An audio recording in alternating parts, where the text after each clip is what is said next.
Oke Wak, jadi kisah yang akan aku bawakan malam ini dikirim sama Wawak kita yang kita sebut aja namanya Laras dari Riau, dari sebuah kabupaten yang ada di Riau.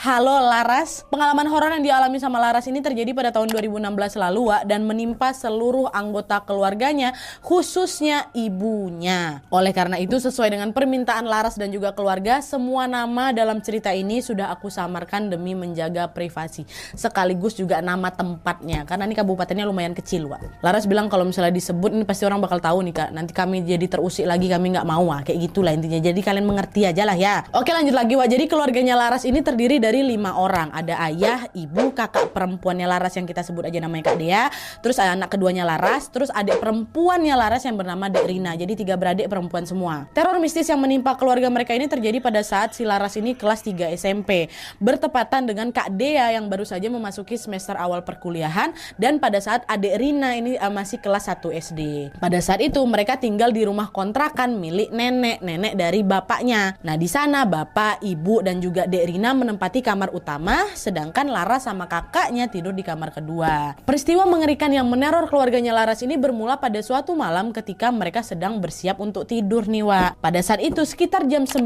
malam tiba-tiba secara mengejutkan si ibu berteriak dengan sangat kencang dari dalam kamarnya. Wah, kata ibu kan. Nah Laras sama Kak Dea yang kaget dengan teriakan ibu pun langsunglah berlari menghampiri ibu. Nah pas Laras sama Kak Dea ini masuk ke kamar ibu Wak, mereka semakin terkejut setelah mengetahui apa yang sebenarnya membuat ibu ini berteriak kencang. Jadi ternyata Wak, waktu itu saat ibu mau membenarkan posisi tidurnya adik Rina, kebetulan adik Rina ini tidurnya banyak gerak Wak. Jadi ibu tuh khawatir kalau salah posisi nanti sakit leher kau gitu, maksud ibu kan. Tapi waktu ibu mau mengangkat kepalanya adik Rina ini dan akan menggeser sedikit letak bantalnya si adik, ibu tuh merasa seperti ada sesuatu yang lembek gitu di bawah bantal adik ini. Karena penasaran ibu angkatlah bantal tuh. Dan kalian tahu Wak, ternyata aduh merindingnya sampai sini, ternyata di bawah bantalnya adik Rina ini terdapat sekumpulan belatung yang membentuk lingkaran rapi. Nggak bersebar dia do, berbentuk lingkaran rapi Wak. Belatungnya ini macam sengaja disusun biar ngebentuk kepala orang. Nggak ada yang keluar garis doi, ibaratnya betul-betul bulat kayak gitu. Dan anehnya lagi Wak, di bagian tengah lingkaran itu terdapat satu belatung warnanya hitam. Belatung itu langsung buat ibu ini langsung panik makanya menjerit. Melihat ibu yang panik dan masih syok itu, ayah pun memilih untuk nggak ambil pusing. Ayah bilang dah, bersihkan itu belatung, jorok. Ayo cepat bersihkan. Dah dibuang sama ayah keluar rumah itu. Setelah itu ayah pun meminta mereka untuk balik lagi ke kamar masing-masing biar segera tidur. Dah balik kalian semua, dah tidur. Nggak ada apa-apa ini. Dah bu, tidur lagi bu. Nah besok paginya Wak, mereka pun kembali beraktivitas seperti biasa. Tapi ibu yang sering overthinking ini ternyata masih kebayang-bayang Wak sama kejadian belatung semalam. Ibu terus bertanya-tanya lah, itu belatung tuh datang dari mana? Bukannya rumah udah selalu dibersihkan? Kenapa cuma ada di bawah bantal adik Rina ini aja? Dan kenapa aneh kali susunan belatungnya itu bisa bentuk lingkaran rapi gitu loh. Belum reda kebingungan ibu tentang kejadian semalam Wak, di hari yang sama ibu kembali dikejutkan dengan satu peristiwa aneh yang tidak masuk akal.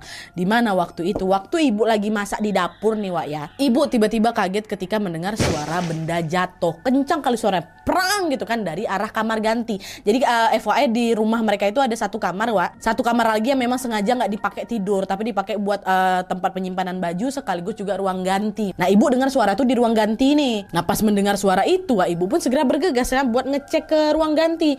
Sesampainya di sana ibu melihat ternyata yang jatuh tadi itu adalah tutup kaleng bedak. Kalian tahu bedak yang kaleng agak besar warna yang peta ininya bulat tuh tutup kaleng bedak ini yang jatuh. Tapi anehnya Wak, pas ibu sampai di sana tutup kaleng tuh masih dalam posisi berputar-putar cukup lama di lantai tuh. Bisa kalian tahu kalau ada lempeng sesuatu yang jatuh tuh kadang kan dia berputar macam mana cara, macam gasing dia kan. Tapi yang anehnya di sini Wak, tutup kaleng tuh bentuknya bukan yang memungkinkan dia bisa berputar lama gitu loh. Kalau memang bentuknya bulat macam bola tuh ya wajar lah dia berputar-putar terus kan. Ini enggak, berputar terus, dia lempeng tapi berputar. Bisa kalian bayangkan maksud aku kan? Dan toh dari sejak pertama terdengar suara benda jatuh itu sampai ibu masuk ke ruang ganti tuh ya ada jeda waktu yang cukup bisa dibilang lama lah kan, jalan ibu dari dapur ke ruang ganti itu. Masa benda tuh masih juga berputar-putar di lantai, ditengok sama ibu nggak berhenti-berhenti itu loh, tetap berputar-putar ya.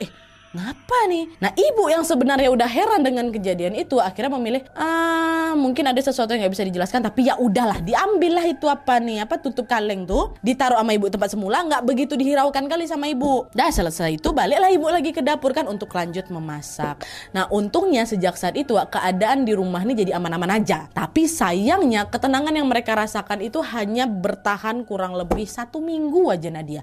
Kenapa? Karena di minggu berikutnya sesuatu yang sangat mengerikan lagi-lagi terjadi di rumah mereka, Wak. Jadi ceritanya suatu sore menjelang maghrib, ingat waktu ini ya, Laras dan keluarganya dikejutkan dengan ibu yang tiba-tiba menjerit nggak karu-karuan. Gak ada angin, gak ada hujan, tiba-tiba di momen itu ibu kesurupan, Wak. Wajah ibu aku berubah sangat mengerikan. Kalau diperhatikan dengan teliti, ibu tuh nampak dah macam tua kali. Padahal waktu itu ibu ini masih berumur sekitar 40 tahunan lah. Dan dari penampilannya juga kata Laras, ibu ini termasuk yang awet muda Nadia. Tapi pada saat itu ibu terlihat macam nenek-nenek umur 70 tahun, Nat. Dan macam kerepot kali muka itu. Karena mereka bingung harus melakukan apa, ayah pun langsung berinisiatif, untung ada ayah tuh ya. Ayah pun berinisiatif langsung membacakan ayat-ayat suci Al-Quran. Selain itu Laras juga kakak dan adiknya ini pun segera menyetel murotal dari YouTube nih. Gak lama setelah ayat-ayat suci Al-Quran dibacakan, seketika ibu memberontak dan marah-marah, Wak. Ibu nih macam orang lagi ngedumel sendiri gitu loh, tapi gak jelas dia ngomong apa. Dan setelah itu ibu tiba-tiba jatuh pingsan dan segera